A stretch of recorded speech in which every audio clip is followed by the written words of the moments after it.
Raider Nation, what's going on? Let's dive into a topic that's honestly been buzzing around in every Raiders fan group, every message board, and probably every group chat that talks about the silver and black. We're talking Christian Wilkins. Yeah, that's right. One of the most important pieces on this Raiders defense right now. And unfortunately, it's not good news. The concern surrounding Wilkins is growing by the day. And depending on how this situation plays out, it could have huge ripple effects on the entire defense for the upcoming season, so sit tight. Because we're about to break this whole thing down. Here's the reality right now. There's a very real possibility that Christian Wilkins will need a second surgery on that foot. If that happens, let's not sugarcoat it. He's done for the year. There's no magical return timeline that gets him back on the field in 2025. If he goes under the knife again, this isn't me speculating. This isn't internet gossip. This is coming straight from sources close to the situation. The same people who've been accurate about injuries in the past are saying that the doctors are recommending this second procedure. And look, I get it. Christian Wilkins is a competitor. He's a dog. He's the type of player who would rather drag himself onto the field on one good leg than sit out and watch from the sidelines. But here's the problem with that. Playing through an injury like this means he won't be anywhere near 100%. And let's be honest with ourselves for a second. Even if Wilkins decides to tough it out and play, what version of him are we actually going to get? Are we getting the dominant force that clogs up the middle, creates pressure, and forces offenses to completely change their blocking schemes? Or are we getting a guy who's operating at 60, maybe 70% at best? Because that makes a huge difference when you're talking about building a defensive game plan for a 17-game season plus potentially the playoffs. Now, knowing all this, the Raiders front office is in a pretty tricky spot. On one hand, they've got to support their guy. They've got to let him fight through it if that's what he really wants to do. On the other hand, they've got a roster to manage. They've got to think about depth, rotations, and what happens if Wilkins tries to play and ends up aggravating the injury further, forcing himself onto injured reserve halfway through the season anyway. That's why today we're going to take a long, hard look at what the Raiders can do to prepare for life without Christian Wilkins, even if it's just for part of the season. First, let's rewind a little and talk about how we got here. Christian Wilkins had foot surgery back on October 8th, 2024. That procedure was for a Jones fracture, which is notoriously tricky for big men, especially defensive linemen who rely on explosiveness and lower body strength to win battles at the line of scrimmage. The initial recovery timeline, about 3 to 4 months. Fast forward to now, we're 9 months removed from that surgery and Wilkins still isn't right. That's a huge red flag. I've been told by multiple sources over the past couple of weeks that the Raiders medical staff has made it clear a second surgery is the best option if they want to get him back to full health long term. The problem? Wilkins doesn't want it. He's determined to play through it, and honestly, you have to admire the toughness, but at the same time, you can't ignore the risks involved. The last thing this team needs is to start the season with high expectations on defense and then watch that plan fall apart because Wilkins pushes himself too hard too soon. So here's where things get interesting. What are the Raiders going to do about it? Are they going to hit the free agent market? Are they going to explore trade options? Or are they going to roll with what they've got and trust the current roster to fill the massive void that Wilkins would leave if he's sidelined? From everything I'm hearing, and from looking at the way this front office has operated in the past, the most likely scenario is that they're going to lean heavily on internal solutions. Let's talk about why that makes sense. First of all, the Raiders are confident in the defensive line group they've assembled. There's a real belief inside the building that this unit, as currently constructed, has enough talent and versatility to hold the fort. Rob Leonard, the defensive line coach, and Patrick Graham, the defensive coordinator, have both been vocal about how much they like the depth and the development they've seen this offseason.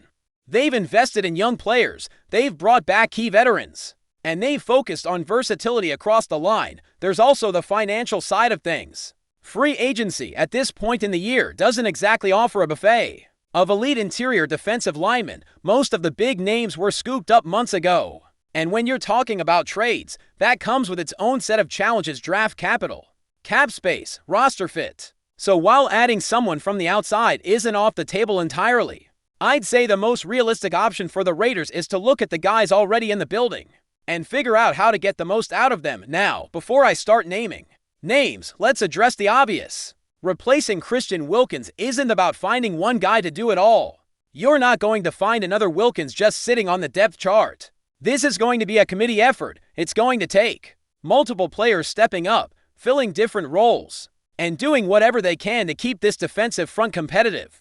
The Raiders will need to get creative with alignments, rotations, and maybe even tweak the scheme to compensate for the lost Otso. With that in mind, let's start looking at some players on the roster who are going to have to elevate their game. The first name that comes to mind is Jonah Lalu. Young, hungry, and while he's not the biggest guy, he's shown flashes that he can handle nose tackle duties in a pinch. Is he a long-term solution? Probably not, but in a rotational role, giving solid reps, he could help keep the interior stable. Then there's Tonka Hemingway. Now, some people might scratch their heads at this one, but hear me out. Hemingway was a 4th-round pick, and that draft investment means something. It tells you that the Raiders saw enough potential in him to take him ahead of guys like J.J. Pegas, who came off the board a couple of rounds later. Hemingway's got the size, the athleticism, and if you're looking for someone to eat up snaps and be disruptive in spurts, he's a guy to watch. Speaking of J.J. Pegas, he's another rookie who could find himself thrown into the fire earlier than expected. Both of these rookies are what you'd call tweeners, guys who can play multiple spots along the line. And in a situation like this, that flexibility could be huge. Now let's talk about Adam Butler. This dude was brought back on a 3-year deal, worth $16.5 million this offseason. That's not chump change. That kind of contract signals that the Raiders view Butler as a key piece on this defensive front, and I can't help but wonder if that decision was influenced by the uncertainty around Wilkins. Butler's experience, leadership, and familiarity with the scheme make him a prime candidate to take on a larger role. Another name that's hard to ignore in this conversation is Leki Fotu. When it comes to sheer size, Fotu is the closest thing the Raiders have to Wilkins. The guy's a mountain. His main job: take on double teams and clog running lanes. If he can do that consistently, it'll allow other playmakers like Max Crosby and Malcolm Koonce to do what they do best. But here's where I might surprise some of you. The number one guy I think needs to step up in Wilkins' absence, whether that's temporary or for the whole season, is Tyree Wilson. Yeah, I said it. Tyree Wilson. I know, he's technically a defensive end, but hear me out. Wilson has the size, the length, and the raw athleticism to play inside in certain packages. And when you look at what the Raiders have been doing from a roster-building standpoint, drafting players like Hemingway and Pegas, both versatile linemen, it's clear they're preparing for multiple front and hybrid looks. Let's not forget, Wilson is entering a contract year. This is the time for him to prove that he belongs as a core piece of this defense moving forward. There's been a lot of talk, a lot of comparisons, people saying things like, man, we should have taken Jalen Carter instead at number 7.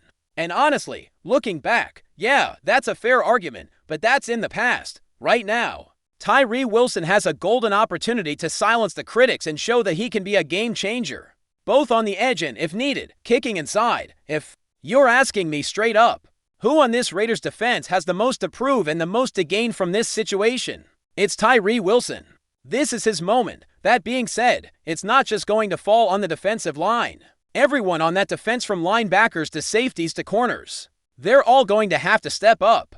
Stopping the run, creating pressure, covering better downfield, it all ties together. Max Crosby will need to elevate even more, and honestly, I expect nothing less from him. Guys like Bejies, Malcolm Koonce, and Zach Carter, they're all going to play critical roles in making up for what Wilkins brings to the table. Before we continue, don't forget to subscribe to our channel and give this video a like.